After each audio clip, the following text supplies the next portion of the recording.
Today we solve section C, RBSc and CBSE board. Question number 17, 3 marks question. How many terms of the AP 17, 15, 13 must be taken so that their sum is becomes 81? Means question ये कह रहा है हमें कि इसमें कितनी number of term होगी जिनको हम जोड़ें, तो जोड़ने के बाद में कितनी आ जाता है, उनका जोड़ 81 आ जाता है। तो यानी कि टर्म सॉल्यूशन यहाँ से स्टार्ट होगा।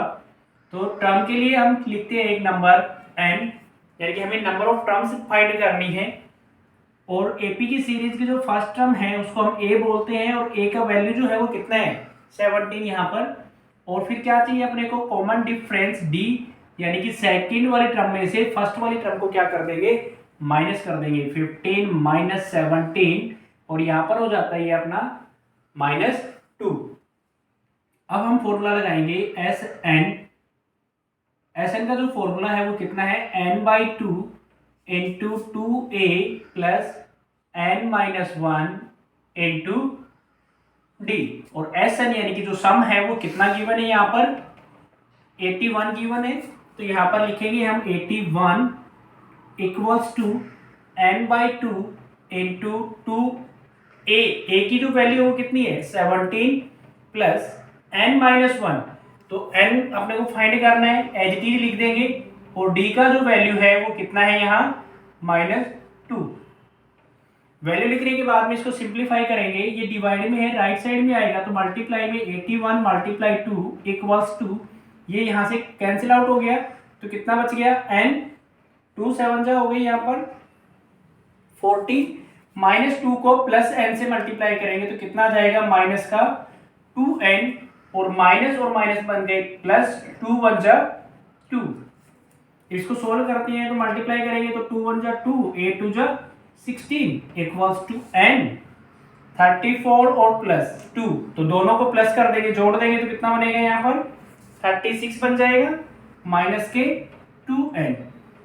अब नेक्स्ट स्टेप पे क्या करेंगे, ब्रैकेट के बाहर में n है तो n से इसको क्या कर देंगे, मल्टीप्लाई कर देंगे। तो 162 इक्वल्स टू n को मल्टीप्लाई करेंगे 36 से तो कितना हो जाएगा 36n प्लस माइनस 2 को n से करेंगे 2n²।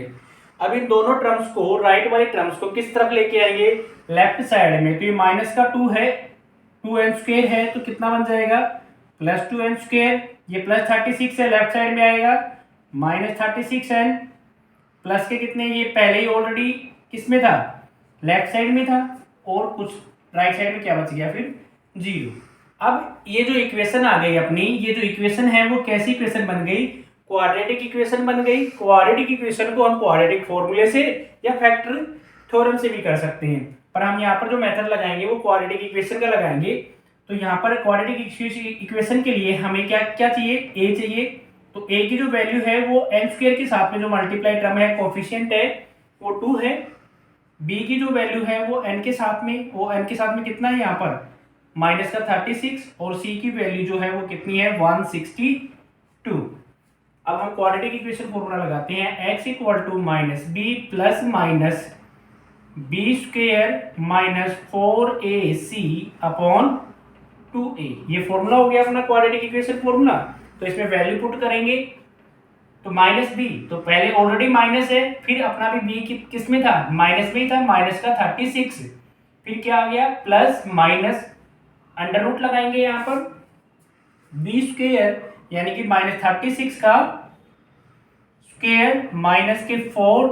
a का जो आंसर है अपना वो कितना है 2 मल्टीप्लाई 2 मल्टीप्लाई में कितना आ जाएगा, c जो है वो है 162 अपॉन में जो टर्म आएगी वो 2a है तो 2 मल्टीप्लाई a की जो वैल्यू है वो कितनी है 2, तो 2 मल्टीप्लाई 2।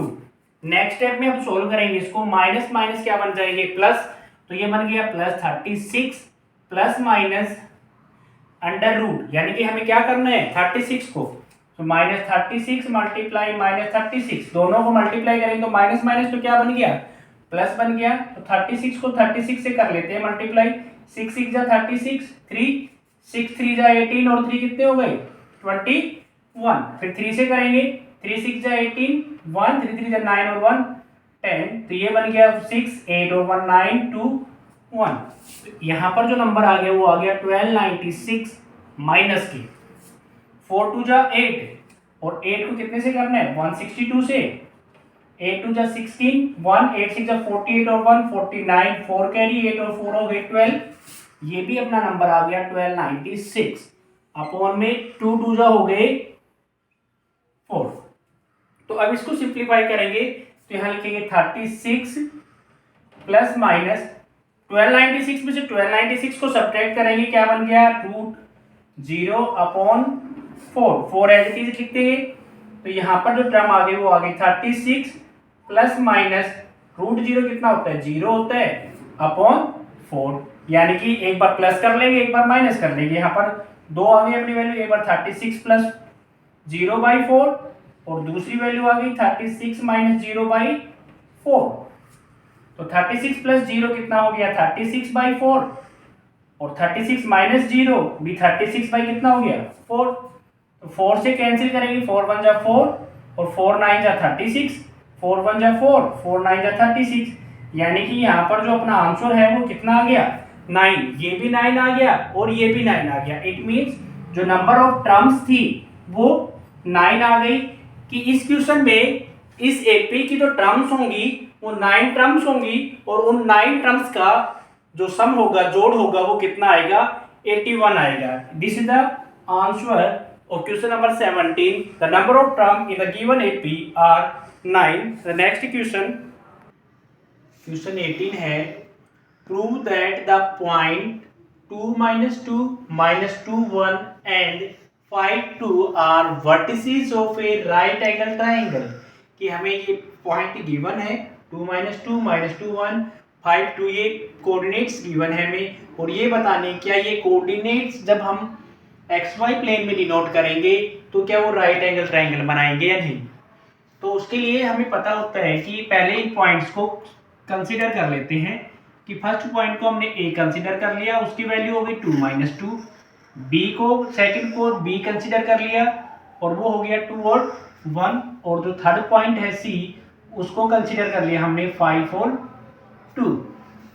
तो हमें पता होता है कि जो राइट एंगल ट्राइंगल होती है तो उसमें पाइथागोरस थ्योरम ये होती है कि जैसे कि ये एक राइट एंगल ट्राइंगल मैं बना देता हूँ, जैसे ये राइट एंगल ट्राइंगल है तो इन दोनों का जैसे मान लेते हैं ये A है पॉइंट, ये AC है, ये B है, तो AC का स्क्वायर है वो किस किस के स्क्वायर के सम के बराबर होता है AB स्क्वायर प्लस BC का स्क्वायर के बराबर होता है। अगर ऐसी कोई कंडीशन सेटिस्फाई होगी इस टर्म्स में तो हम कह देंगे कि ये जो वर्टिसेस थे वो क्या बनाते हैं एक राइट एंगल ट्राइंगल बनाते हैं। तो ये हमें कैसे सोल्व करना पड़ेगा कि पहले हम इन दोनों पॉइंट्स की पहले AB की डिस्टेंस निकालेंगे, फिर BC की निकाल लेते हैं और लास्ट में किसके निकाल लें AC की, तीनों की डिस्टेंस निकालेंगे और इस रिलेशन में पुट करके देख लेंगे कि क्या कोई ऐसा रिलेशन आता है कि लेफ्ट साइड और राइट साइड दोनों पार्ट कैसे बन जाए इक्वल। तो सबसे पहले हम पॉइंट लेते हैं AB, डिस्टेंस फॉर्मूला से हम निकालेंगे। तो डिस्टेंस जो फॉर्मूला होता है वो ये है x2 माइनस x1 का square plus y2 minus y1 का स्क्वायर, ये डिस्टेंस फॉर्मूला हो गया यहाँ पर। तो यहाँ पर जो फर्स्ट टर्म है A और B में तो ये फर्स्ट तो क्या बन गया x1 और ये बन गया कोऑर्डिनेट y1। यहाँ पर ये जो टर्म है वो x2 है और सेकंड टर्म किसकी है y2 की है।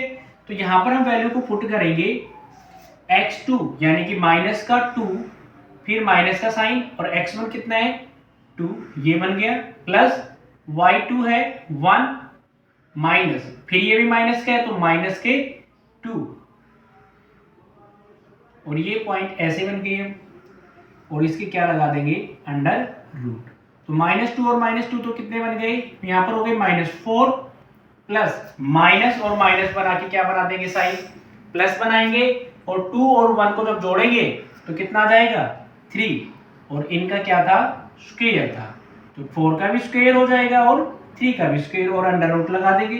तो -4 को 2 टाइम मल्टीप्लाई करेंगे -4 इंटू -4 तो ये क्या बनाएगा माइनस माइनस तो हो गए प्लस 4 4 जा 16 और 3 3 9 16 प्लस 9 कितने हो गए 25 तो √25 कितना देगा 5 यानी कि ए बी पॉइंट की जो डिस्टेंस है वो अपनी कितनी आ गई 5 यूनिट।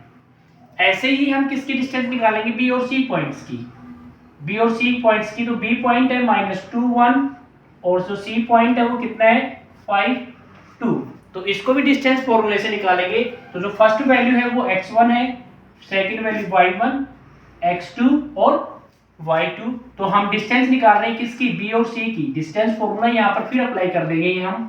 तो x2 माइनस x1 का square plus y2 minus y1 का स्क्वायर। ये डिस्टेंस फॉर्मूला होता है अपना कि दो पॉइंट्स के बीच में कितनी दूरी होगी। तो निकालेंगे, इसको सिंप्लीफाई करेंगे। x2 की वैल्यू कितनी है यहाँ पर 5 माइनस x1 की वैल्यू कितनी है माइनस का 2 है, तो माइनस को 2 को ऐसे लिख देंगे, फिर प्लस और इसका टर्म का स्क्वायर था तो स्क्वायर लगा देंगे। तो y2 के जो यहाँ पर आंसर है वो कितना है 2 है, फिर माइनस y1 की वैल्यू जो है वो कितना है 1 है और इसका स्क्वायर और पूरी होल टर्म के क्या लग जाता है स्क्वायर रूट। यहाँ आगे हम सोल्व करेंगे इसको। तो देखो माइनस और माइनस क्या बनाएगा प्लस बना देगा। 5 प्लस 2 क्या हो गई 7, यानी कि फर्स्ट टर्म का कितना आ गया 7 का स्क्वायर प्लस 2 माइनस 1 तो कितना बन गया 1 का स्क्वायर। ये आ गया यहाँ से। तो यहाँ से इसको सोल्व करते हैं। 7 का स्क्वायर कितना हो जाता है 49 प्लस 1 का स्क्वायर 1 और ये कितना बनाएगा √50, यानी कि अपना जो बी सी है वो कितना आ गया √50 यूनिट।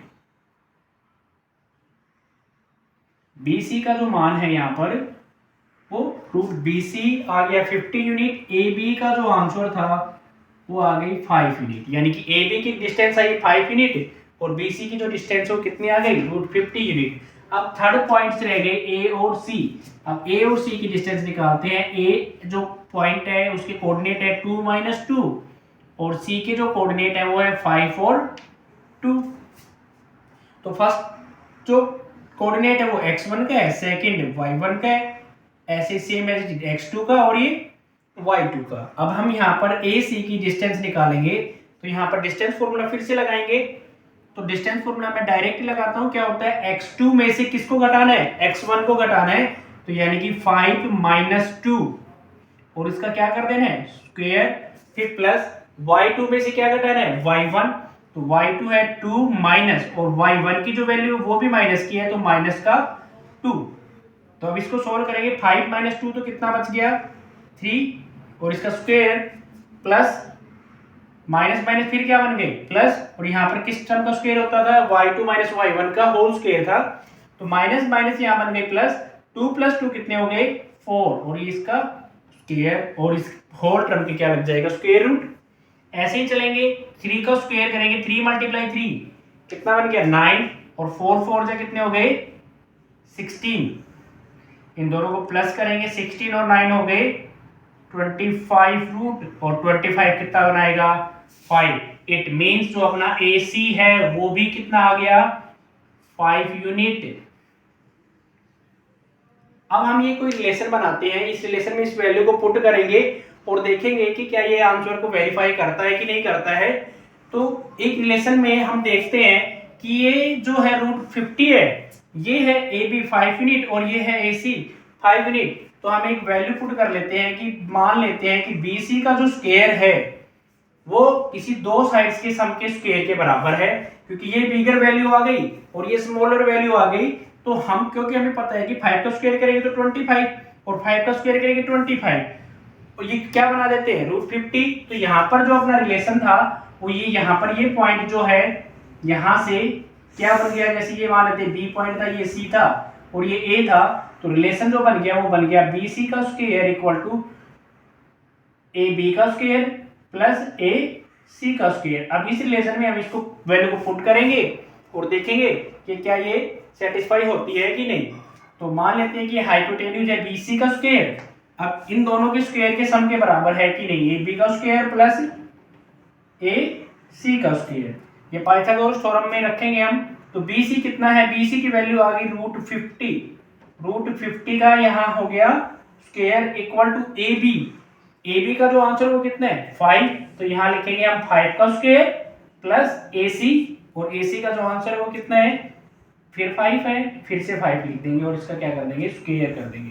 तो √50 यानी कि √50 × √50 सिंपल क्या आ जाएगा 50 आ जाएगा, 5 का स्क्वायर 25 और फिर 5 का स्क्वायर कितना आ गया 25, यानी कि 50 इक्वल्स टू 25 प्लस 25 क्या आ गई 50 आ गई। It means these are the coordinates या vertices of the right angle triangle because this equation satisfy this relation is satisfy bc square equal to ab square plus ac square, तो ये satisfy हो गया। तो हम लिख देंगे hence point 2 minus 2 minus 2 1 and 5 2 are the vertices of right angle triangle। And next equation